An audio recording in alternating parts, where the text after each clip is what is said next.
welcome to Round Robin. I'm your host, Robin McCormick with the City of Hampton. And today we are going to help you get ready for hurricane season.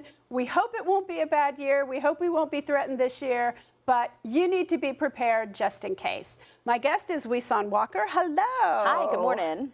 You are in charge of the city's emergency preparations, emergency management, and that is a lot of different potential things that we could face.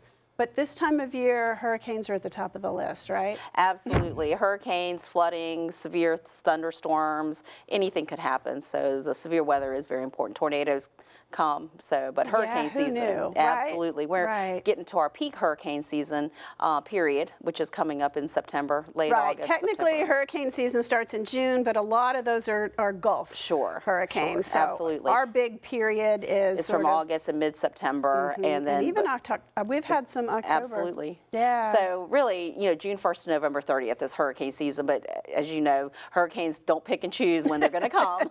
That's right.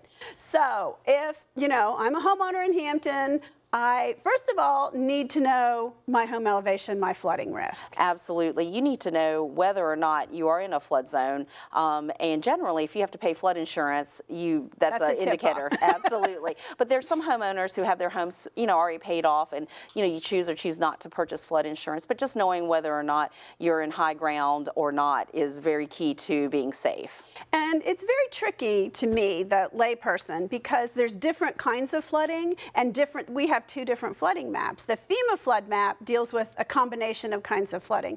The storm surge map is the one you really pay attention to in hurricane season, because if it's pushing that water in from the bay, those are sometimes different kinds of flooding. Or when we say evacuate level 1 low-lying areas, you need to know. You need to take the time to go look at that map and say, where am I on Absolutely. And I think, it is on the city website, and you can always contact our office, but the information is on the website, and know where you are, what your risk is, and whether you're in a storm surge, like you were saying, a category 1, 2, 3, or 4 storm.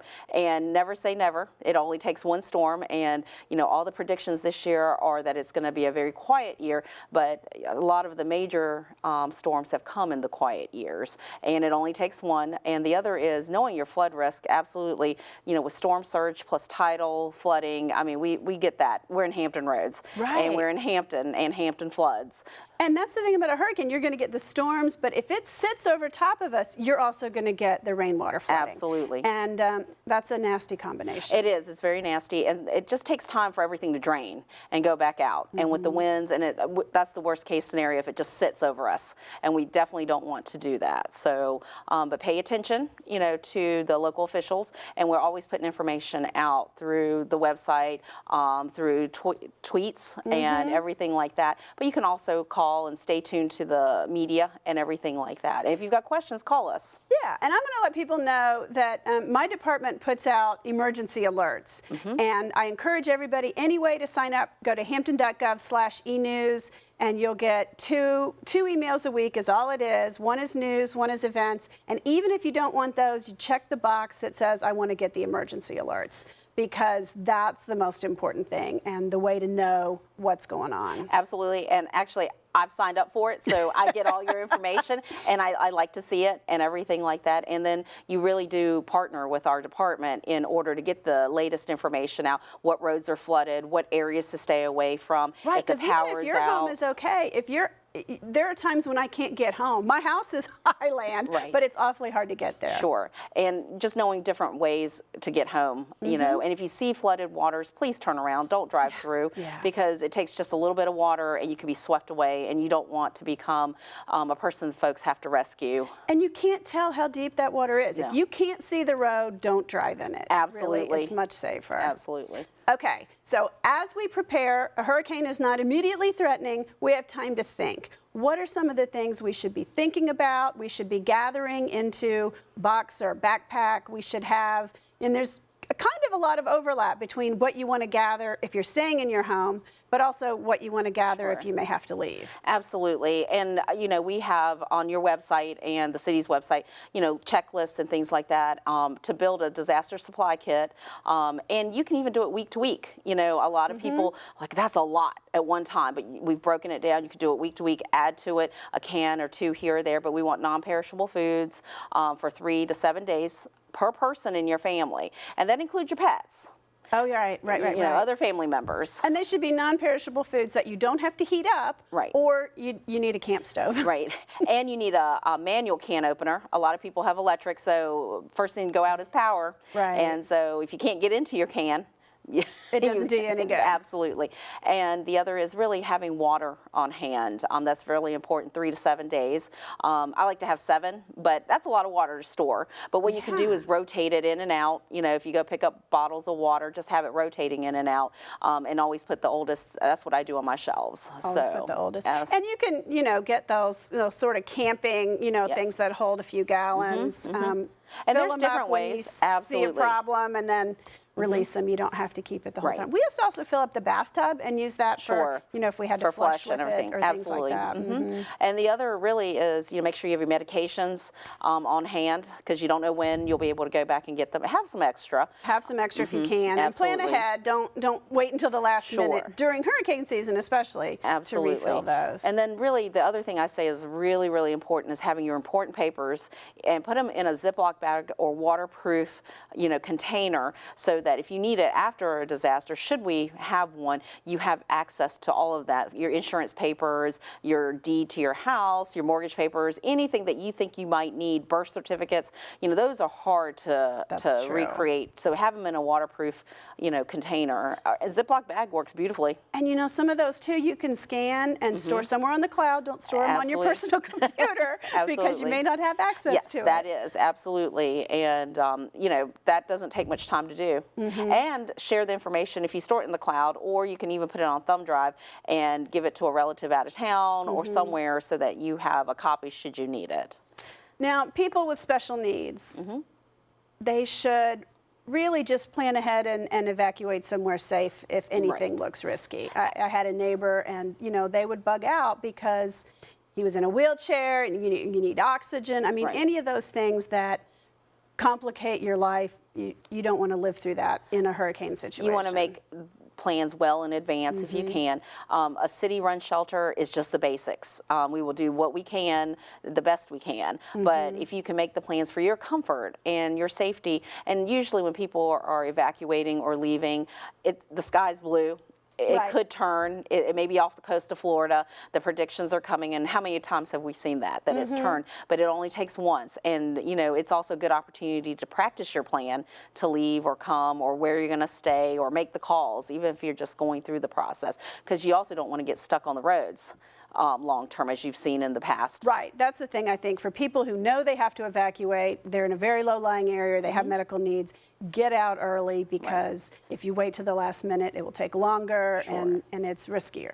And sometimes it's not, you don't have to evacuate far. Just know where you're evacuating is higher ground till the storm passes. Right. That's really, because you see these people leaving the state. You can, you've got plans. Especially and things. If you have relatives somewhere. Absolutely. And you can go make it a visit, stay for free. Absolutely. and visit, and absolutely. The other is really having communication plan, because when the phones go down in the area, it's harder to call amongst ourselves. I know we text, and texting seems to work. Texting seems to take less bandwidth. If you can't get through, or your data can't get through, or you can't make a phone call, texts have been luckier recently. I mean, we could lose more towers, and it could be much harder. But you can always call outside the area and have a relative as a point of contact, so you don't have to try to call everybody, because everybody wants to know what they can do, or are you okay? And so checking in and having that plan is really, really important.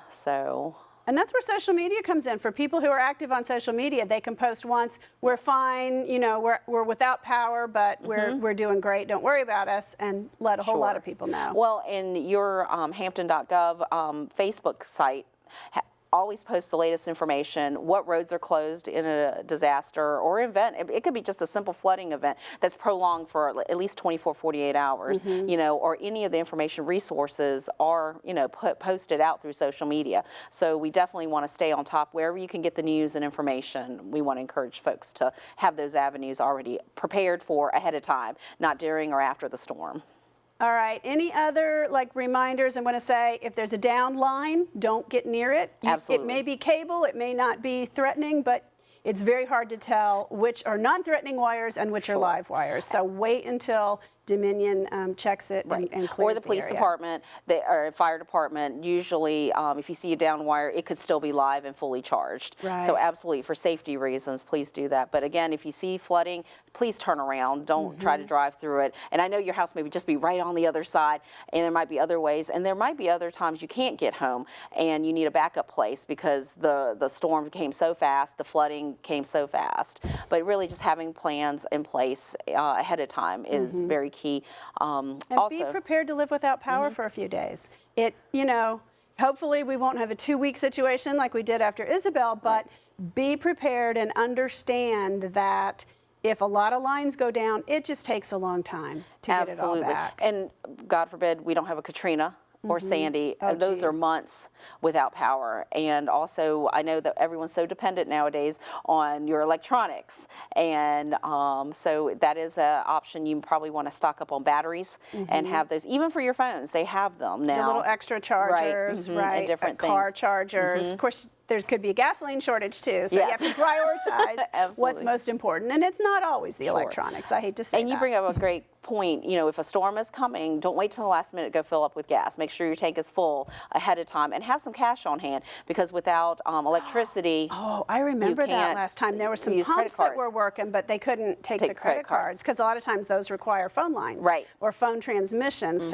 to approve them. So. Absolutely. And the things we take for granted every day, we just, you know, don't necessarily see and prepare ahead of time. But those are some of the basics, kind of going back to the basics. Right. So. And remember, too, if you have children, the basics aren't just food and water. You've got to keep them entertained. And if you don't have your electronics, you may need coloring books, you may need games, you may need things. Because if they're in a shelter, if they're in a hotel room, if there's an extended power outage, you've got to, you know, and if they like arts, they need things to do with their hands, board games. I mean, what a new concept, board games. Yeah, have fun. Yeah, board games by candlelight. Absolutely. You know, it could be fun. Well, I wouldn't necessarily say candlelights, but a lamp, because you know, candlelights start fires sometimes. You have to be very careful. Be very careful. Yes.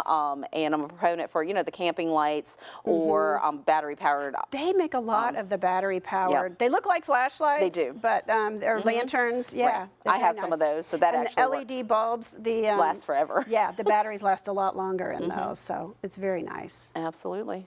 Okay, so if people have heard this and they're like, there's too many things to think about, we're going to go to hampton.gov and go to the emergency management site.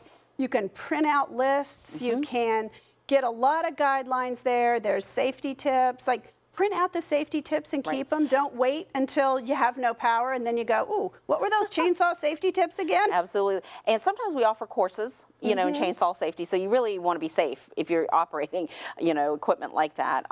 The other is if you don't want to print it out, you know, don't have a printer at home, you know, we have them at the public libraries, their brochures and everything, and some are at the community centers. But you can also call our offices, and we have plenty of hard copies of certain brochures, checklists, and information. They have the evacuation routes, too. Absolutely. And the other really is if you need that information, we can even come out to your civic groups and talk to you, or if even you have a little neighborhood group or, you know, a breakfast club, you know, we would be happy to come and just, you know, give you information, share information. But sometimes we partner with the city in September, and I know your folks help us promote Preparedness Month, and we do a lot of events during September. I know we should do it throughout the whole year, which we do, but really that's the focus of that month. Well, you know, people like me don't pay attention all year round, but when hurricane season comes, it is that moment in which you stop and say, okay, let me focus on this now because I have a deadline. Right. Deadlines motivate people. Absolutely. And so we're going to call this a deadline. Absolutely. And, you know, I know we go through our kits, so please dust off the kits, check the dates on the food, the perishable, non-perishable foods and things like that. And there's so much technology nowadays. There's freeze-dried foods. I mean, there's just whatever works for you and your diet, and plan for your family, because your diet could be different than somebody else's. That's right. Okay, well, thank you very much. I feel a little more ready and a little more calm, ready to face the winds. Well, you will seek shelter. That's right. And then, run from water if you see it. Right. Definitely get away if you're in the low-lying water, and Absolutely. be careful from the winds. Absolutely. All right. Thank you, Hui-Shan. Thanks.